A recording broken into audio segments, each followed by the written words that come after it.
Welcome back to another episode of the Bear Trap, a Bears podcast by a Bears fan. I'm your host, Terry. And today, since all these Bears fans keep insisting on blaming everybody, I figured we have a talk about Ryan Pace and have a more realistic discussion about the draft picks. So we're going to go back and look at some of the draft picks in context and talk about Leonard Floyd, Mitch Trubisky, Adam Shaheen, Kevin White. So all our favorites. So anyway, my full thoughts. I've been grading the Bears draft for the last 2 years, for the past drafts, and I've made my thoughts clear how I feel about Ryan Pace. So if you want to hear full thoughts and opinions, feel free to go back and look on the channel because those thoughts are out there.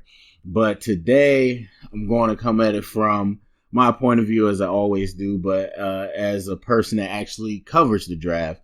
As much as I love the Bears and my Bears fans, remember this is the NFL Draft Channel first and foremost. Been doing the draft for almost 10 years now. So going at it from there, this isn't hindsight exercise where a lot of people just look at it and say, oh, that player sucked, you suck. Well, that player didn't do good. Obviously, you don't know what you're doing. It's not that simple. It's not that black and white. There's a lot of factors to it. So I'm going to definitely give all the credence I can to the entire situation and not just say, well, that player didn't work out. It's the GM's fault, because that's not true. The GM definitely has information, or whoever makes the decision. They have information and they make a decision on it. With the most information out of any of us, but that doesn't mean what happened subsequently is exclusively their fault. So anyway, with that being said, let's start with Kevin White, the infamous Kevin White. So 2015 NFL draft in Chicago, I was there. We get Kevin White with the number 7 pick. So starting off right up front, I was not a fan of Kevin White. And a lot of people at the time believed that we were looking at receiver or some type of offensive weapon because I don't think we were a great team at the time, but some people felt that we needed more weapons for Cutler on offense. And this is post Brandon Marshall and the 4-headed horseman and all that. But we still had weapons. I mean, Alshon was still there. Martellus Bennett was still there. Forte was still there. So I wasn't really expecting to go receiver. But there was a lot of talk for a lot of teams between Amari Cooper and Kevin White. And for me, and my grades were, they're all written down. They're in stone. I had Amari Cooper significantly ahead of Kevin White. And for me, Kevin White he wasn't asked to run a lot of routes.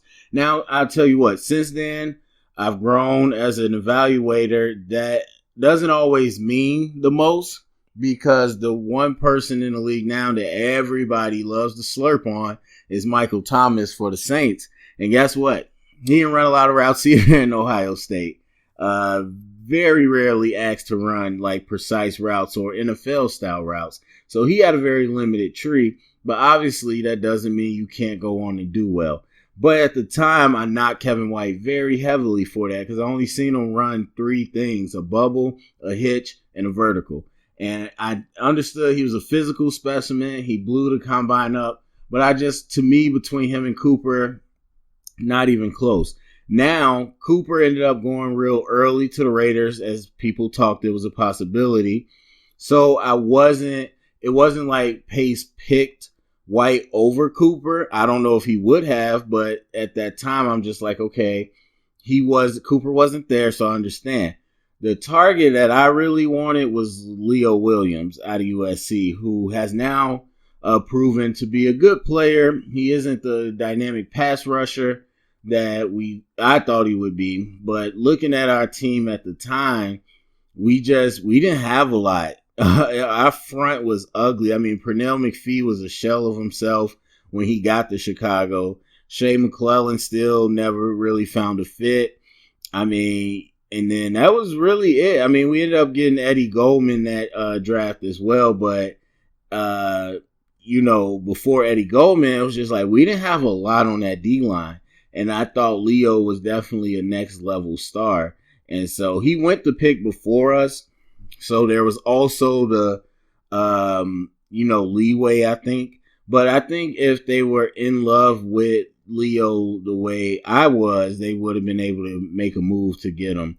And so for me, I thought that I still counted it as a missed opportunity, but I didn't hold the Kevin White thing against them a whole bunch. And then again, at the risk of being, revisionist and just hindsight, looking at the first round after you went past Kevin White, it wasn't anybody that I personally was like, we need to get them. Again, Kevin White wasn't really on my radar, especially as far as what I thought we needed in the first round. But there isn't a whole lot of people where at that time I'm like, yes, we need to get this person, or how could we pass up this person? I think a lot of the talent, and it's kind of proven out, was ahead of our pick. Some of these guys proved out, a few of them, but I think that's where a lot of the talent was in that first round. And, this draft overall, especially looking back, it had some players, as every draft does, but a lot of it was later in the rounds. And even looking, I was fine with Eddie Goldman, but Preston Smith went right before the Bears, and I wanted him so bad. But there was Eric Kendrick. There was a lot of people, but in that first round, that's how it was with Kevin White. Now, what happened with Kevin White? Those were some of my earliest videos. I talked about it. And again, you got people that still, and you're talking about me who was not a fan of Kevin White, but still I look at these people that talk trash about Kevin White and Ryan Pace and just look at them confused. Like, how do you feel like it was Pace's fault that Kevin White was hurt? How do you feel that it was Pace's, within his ability to say, well, it looks like this guy probably is going to get hurt and not play for us most of his career, if ever. So, we're going to pick him. No, of course he didn't say that. How would anyone know that? And it's very possible that if Kevin White went a pick earlier or a pick later, he might not have got hurt, and he might have went on to have whatever his career would have been. And so people just, again, they act as if these things are constants in the NFL. They act like, it's black and white. You're good because you're a good player. You're bad because you're a bad player. And that's not how it works. It's not constant. It's a lot of variables. It's a lot of things that go into it that make it what it is. So I've talked about Kevin White many times, but if you're talking about as far as if I give Ryan Pace a pass for Kevin White, it's a tough, very close answer, because once again, the players that I would have said you should have been looking at, they went before us. And you could have been aggressive, but we're not even really talking about that. The players weren't on the board. And then I talk about the players in the rest of the first round that I looked at and the ones that you would have bet on at number 7. And there wasn't a lot there in that first round. That at that time, again, not being revisionist, at that time, there was not a lot there that people would have bet on. Me, I'm always, and a lot of fans are, a big fan of trading back because they're all revisionists. But I like to trade back, so I'm not going to hold it to them, though, because if you put a gun in somebody's head to make a pick there at 7, Cooper and White were top-tier receivers. And so very slightly I give them a pass for the reasons I mentioned. There was people that I would have preferred that were already gone. And then looking at the people after, there was no one I was clamoring for. And then the rest of how Kevin White's history played out had nothing to do with Ryan Pace. Although I will say, looking at our roster, I didn't think receiver is exactly where we needed to go. Because at that time, our defense was not the belle of the ball. but that's me. All right, so moving on. Let's see. We're talking about 2016 Leonard Floyd. Also in Chicago, I was there. So we moved up, and for some reason, I don't know. Maybe it's because I was lost in the moment of the draft, being in the house. But I thought we moved back, and then we moved up. But it seems like I was mistaken. But anyway, we moved up, and we got Leonard Floyd at number 9. Now, this is very different because you talking about some bona fide stars in this draft. Absolute stars in this first 10 picks. And so that's a little different for me. But at the time we were at 11, and so we were right outside the top 10, but we ended up trading up. Now, I'm never a huge fan of trading up, especially only a few spots. But once we traded up, I thought we were going for Vernon Hargreaves at the time. And for me, looking at the roster back then, we did not have corners because Kyle Fuller was way off the radar. We didn't really know what he was doing. And this was Akeem Hicks' first year, so we didn't know what Akeem Hicks would end up becoming. But we did put an investment in Eddie Goldman. And so I still felt like a pass rusher would have been nice, but there was no supreme edge guys that I felt comfortable with that year, that at the point that we were picking, And so for me, I'm just like, it's got to be corner. And, Jalen Ramsey would have been nice, but I thought like Vernon was really good. Like Vernon and Jalen was better to me because he played safety and he's more physical and more athletic. But Vernon in Florida was a monster too. I had him very highly rated. And so when we moved up, I got excited because the two people I was looking at in our range was Jack Conklin and Vernon Hargreaves. And I was like, okay, getting the right tackle would absolutely be great because our O-line wasn't great by any means. And getting a corner would be nice because our corners weren't great. I mean, Tracy Porter was good at one point, but he was on the backslide of his career. And we didn't really have any reason to trust Kyle Fuller. So I was like, look, we going up, we getting one of those guys, or hopefully we're getting one of those guys. But Jack ended up going before us, the pick before us. And then we went with Leonard Floyd. And I wasn't super mad at that because, again, Leonard Floyd went that high because there were not a lot of good edge rushers. Similar to quarterbacks, when it's not a good class, you get pushed up. And so Leonard Floyd, with a lot of athleticism, but a lot of rawness to him, I understood that he was going to get pushed up, but that wouldn't have necessarily been my pick. But our D-line and our front was so bad that I wasn't mad at it. I wasn't mad at it, although there was other players I would have rather seen. And at the end of the day, I would have loved to see us go after Jalen Ramsey. Once you got to 4 and Dallas took Ezekiel Elliott, I'm just like, I would have loved to see us go after Jalen. Or going after Conklin or Ronnie Stanley, who Conklin was all pro his first 2 years. I know some people hate on him now, but he was all pro his first 2 years, including his rookie year. And Ronnie Stanley is one of the best left tackles out there too. So I was like, I thought there were blue chip players to go after in the top 10. Leonard Floyd was not one of them. And I definitely would not have liked to trade it up for him. I would have loved to say at 11 and got him. But I understood the pick. And so I've talked about Leonard Floyd plenty of times, like where he is right now and, what that means. It was a gamble. And I think everybody knew that at the time. But, people don't want to give people passes, and people definitely want to play revisionist history.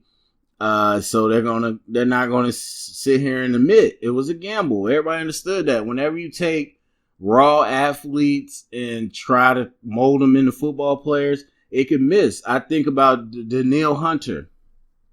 Um, I thought of him very similar to Leonard Floyd, just an athlete that didn't know how to play. The difference is Leonard Floyd played stack linebacker, which I thought gave him more coverage experience, which made him more versatile. And I thought Leonard Floyd definitely had a quicker first step. But very similar people. Now you see Danielle Hunter has grown and became that player, and Leonard Floyd has not. And so that can be for so many reasons. But as humans, we like to simplify it. We just want to blame Ryan Pace. We want to blame the coach. We want to blame the coordinator. People don't even think about the D-line coach. So for whatever reasons that Danielle Hunter got better, there can be, 5 different reasons. And for the same reasons that Leonard Floyd didn't progress, there could be 5 different reasons.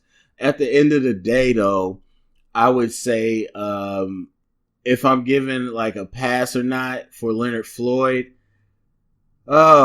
it's tough. I'm going to have to say no.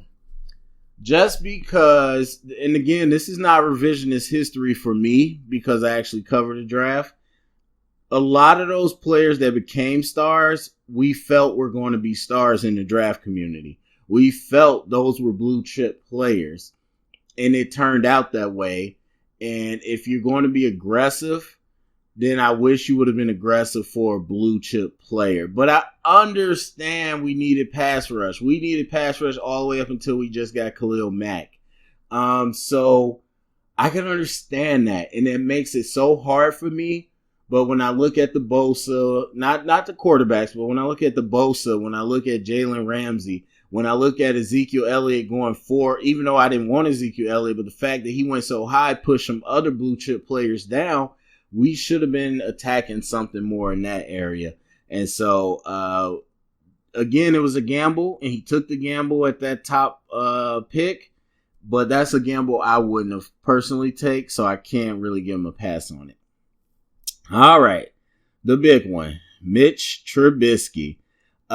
Mitch Trubisky was the first thing I covered on this channel. Now, I did do Boomer Bust on a different, and Bear Trap on a different platform before YouTube. So I was covering this before, but on the YouTube channel, that was the first thing. And I was thinking, like, I'm not going to launch this channel until next draft season. But when we got Mitch Trubisky the way we did, I had to get on and say my thoughts. So I've made my thoughts very clear about Mitch Trubisky currently and at the time we drafted him. I would not have traded up to get him. And I honestly wouldn't have went for him even if he fell to me at 3.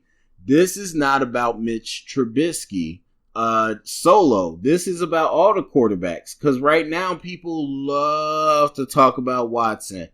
Oh, they love to talk about Mahomes. Who doesn't love talking about Mahomes? And they forget, either they weren't in the moment or they don't remember the moment.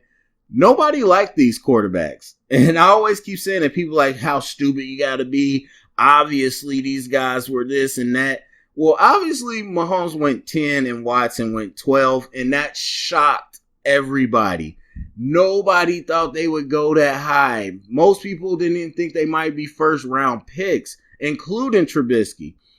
If you had the confidence in Watson and Mahomes like people act like they do now, they would have been number 1, 2, and 3 with Trubisky, Mahomes, and Watson. They were not. And they were not for a reason. They were not considered great quarterback prospects. None of them. And so it became much more like Jake Locker and Christian Ponder, Vince Young, that class where it was just like these quarterbacks getting pushed up. Carson Wentz, people didn't believe in him and he got pushed up simply because, there's a talented quarterback. If people believed in the talent in these quarterbacks like they claim they do, those guys would have went all at the top of the draft. So I don't want to hear that. And that's the number one knock I have against Pace on it. But also knocking the fans like that's trying to be revisionist. Nobody thought they were good quarterbacks. So for me personally, I wouldn't have taken any of them. And I know it's nice to sit here and say, yeah, I would have took Watson and Mahomes. But at the time, I could be 100% honest. I'm like, no, absolutely not. Especially with the team we had. And we all know how it played out. When we put Trubisky with the team we had, I wouldn't have put any of those quarterbacks in there. And so that's number one. I wouldn't took the quarterback. Number two, I wouldn't trade it up for the quarterback when I was one spot behind. And again, this is not me being revisionist. This is the same thing I said when it actually happened. I believe we was hoodwinked. I don't think anybody was lusting after Trubisky, especially the way we saw people be aggressive for Mahomes and Watson later. Obviously, teams knew that these players were falling down and that they could be aggressive in the middle of the round. And so I think Pace got a little hoodwinked. Even though this was his third draft, I think he got a little hoodwinked. And so I just, for a lot of reasons, I was like, no, I'm not a fan of that. The main reason, because guess what? If everybody in this first round or in this top 10 was bust, we wouldn't be having much of a conversation as fans, to be honest. But the fact is, you compared amongst talent. At the time, I could not stop screaming. That we needed to get Big Cat Jamal Williams out of LSU. That is who I wanted. That is who I believed in. And of course, we know we got Eddie Jackson, and Eddie Jackson got the start because of circumstances with injury, but he did develop a lot more than I could have predicted. Even with that being said, Amos did not come on as a big player yet. 100% we didn't trust Kyle Fuller yet.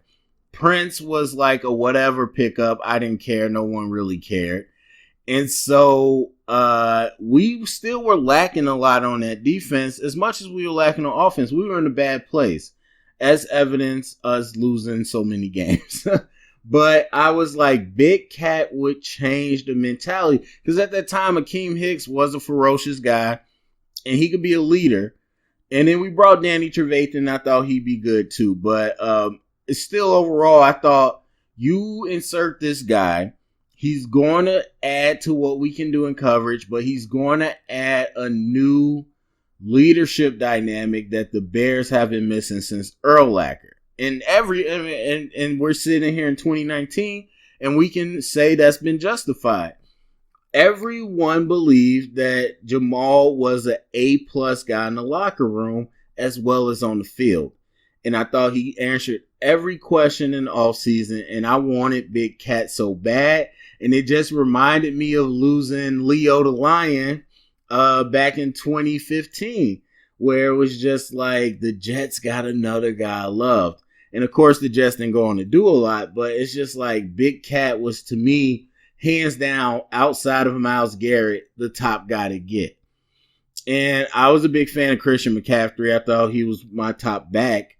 But I wasn't thinking about Christian McCaffrey and really anybody else outside of Big Cat, Myles Garrett. And that's where my head was living at the time. And I still wish, obviously, that's where we went, but we did not. And so there's a lot of reasons not to give a pass on Mitch Trubisky, but my number one is that we missed out on Jamal Williams. Now, Adam Shaheen. Again, this is all about in context. This is not a whole bunch about hindsight. Okay, this is what they ended up doing. But I would say that for Shaheen, when you're talking about what he's been able to produce, much like Kevin White, I don't understand why people are blaming Pace. Besides the fact, I will give you that he took a risk and a reach. This was an unproven guy who didn't play a lot of football and was coming from a little school. It's different when you got Jimmy Graham, who was a basketball player coming from the U, as a converted football player, when you got Adam Shaheen, a converted football player playing for Ashland. Like, very different. And so the other thing is Jimmy Graham, they didn't spend a lot of capital to get him. You're talking about a second round pick for Adam Shaheen. And so those I would give you. There was 100% a reach. And I was not a huge fan of Shaheen, not as no second round pick. But I will say that the tight ends after him, if you were just talking about, hey, let's get a tight end, that's not something I was really worried about as far as like what he had to choose from at that point. Of course, people are going to say George Kittle. Like, yeah, you could have had George Kittle. What an idiot. Dude, be serious now. If you at all knew the draft, nobody was looking for George Kittle. I like George Kittle. I gave George Kittle a good rating. Nowhere near no top tight end in the league rating like he's become. So I'm not even going to play that game. But we didn't have we had Deion Sims as our starter. We got rid of Martellus Bennett, and offense overall just was on a struggle bus. So I understood getting weapons, especially for Mitch. I didn't mind that. So if you're just talking about tight ends, I can understand, talking about look at the tight ends available at that time. It wasn't like you were hoodwinked. But for me, I'm just like, you could have got that tight end in particular a little later, in my opinion. And so there's that. Now, talking about what he has went on to do, again, the man's been injured. I will never, even with Kevin White, as I said, I will never sit here and try to knock a person because of they've been hurt. That's silly. That's not, or I'm not going to knock Ryan Pace because Adam Shaheen's been hurt. That's silly. And again, you want to sit here and say, okay, when he's been on the field, he hasn't been great. Who has? Our offense obviously has a lot of issues as a collective. And so, have I seen him able to box people out? Yes. Have I seen him able to high point the ball in the red zone? Yes. Could he get dropped on the Patriots right now and be a top flight tight end? The answer is hell yes, he could. People have to understand the game. In this game, you don't have to do a lot to be a top tight end. I've said that many times. And so Shaheen, I think, is salvageable. I think he could be good with us. I think he'd be good with other teams. I don't have a big knock against him as a player and what I've seen. The knock I have is at the time with a second round pick, which is a lot of capital, and I'm not going to be revisionist and say, okay, look at all these players that got drafted after Shaheen. I'm not going to do that.